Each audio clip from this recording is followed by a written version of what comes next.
हिंदू धर्म में ब्रह्मा, विष्णु और शिव, जिन्हें अलग अलग नामों से भी जाना जाता है, जैसे कि त्रिमूर्ति, तीन मुख्य देवताएं हैं और इन्हें सृष्टि, संरक्षण और संहार के कार्यों का प्रतिष्ठान किया जाता है।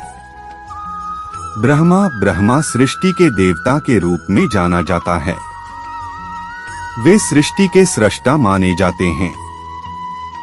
इसके साथ ही वेदों के पिता के रूप में भी ब्रह्मा को माना जाता है।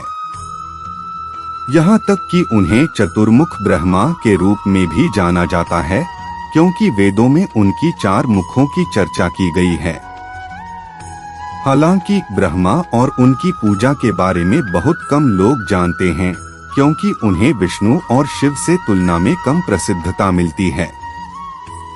विष्णु संरक्षण के देवता के रूप में जाना जाता है। वे सृष्टि के रक्षक और पालक माने जाते हैं। विष्णु के 10 अवतारों की चर्चा महाभारत और पुराणों में होती है, जिनमें राम और कृष्ण सबसे ज्यादा प्रसिद्ध हैं। विष्णु के द्वारा संसार के संरक्षण और धर्म की स्थापना की जाती है। महेश शिव संहार के देवता के रूप में जाना जाता है। वे सृष्टि का संहार करने वाले और सृष्टि के अंत के प्राकृतिक प्रक्रियाओं का प्रतिष्ठान करने वाले माने जाते हैं।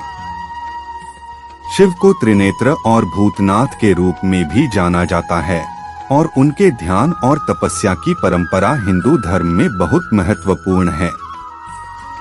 विष्णु पुराण में बताया गया है, भगवान विष्णु ब्रह्मा जी और शिव जी एक साथ बैठे थे। तब शिव जी ने सोचा कि जब मैं संहार हूँ तो क्या मैं अपनी शक्तियों से किसी का विनाश कर सकता हूँ?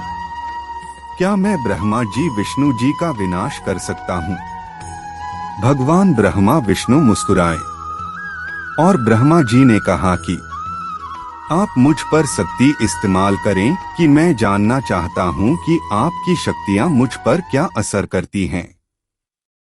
अपनी शक्तियों का इस्तेमाल के ढेर हो गया, राख का ढेर लग गया। उसमें से आवाज आई कि मुझे कुछ नहीं हुआ। तब ब्रह्मा जी ने बताया कि आपकी शक्ति के मुझ पर इस्तेमाल से निर्माण हुआ और जहां भी निर्माण होता है वहां पर मैं होता हूं। तब भगवान विष्णु मुस्कुराया हूँ। मैं जानना चाहता हूँ कि आपकी शक्ति का मुझ पर क्या असर होता है। तब शिवजी ने अपनी शक्तियों का भगवान विष्णु पर प्रयोग किया। वहां पर भी राख का ढेर लग गया, लेकिन उसमें से आवाज आई कि महादेव मैं भी यही हूँ। उसे भगवान विष्णु ने प्रकट हुए और साबित हो गया कि उन्हें यानी सृष्टि के संरक्षक को कोई नहीं मार सकता। महादेव ने सोचा कि ब्रह्मा जी विष्णु जी का विनाश नहीं कर सकता, और अगर मैं अपने आप का विनाश करूं तो उनका विनाश भी क्या हो जाएगा, क्योंकि अगर मैं नहीं रहा तो विनाश नहीं रहेगा और बिना विनाश के रचना नहीं हो सकते, और अगर रचना नहीं होगी तो उसकी रक्षा की जरूरत नहीं रहेगी।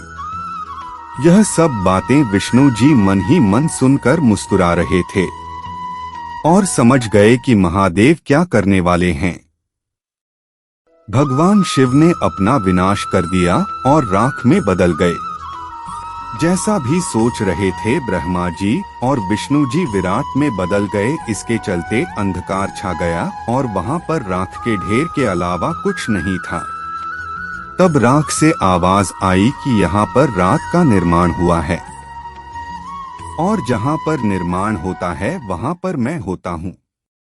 और सुरक्षित ब्रह्मा जी प्रकट हुए, उसके बाद विष्णु जी और अंत में शिव जी प्रकट हुए, क्योंकि जहाँ पर रचना होती है वहाँ पर सबसे पहले सुरक्षा अधिकारी अविनाश।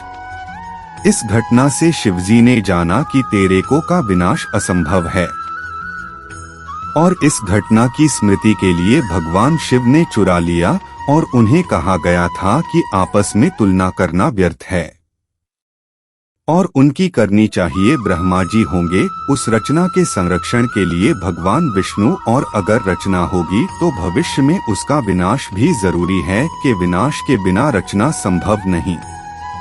इसलिए तीनों देव की आवश्यकता है इस सृष्टि को चलाने के लिए।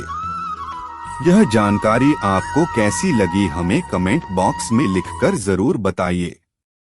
चैनल को सब्सक्राइब करें। तब तक के लिए मैं मिलता हूं एक और रोचक वीडियो के साथ। तब तक के लिए नमस्कार। जय हिंद, जय भारत।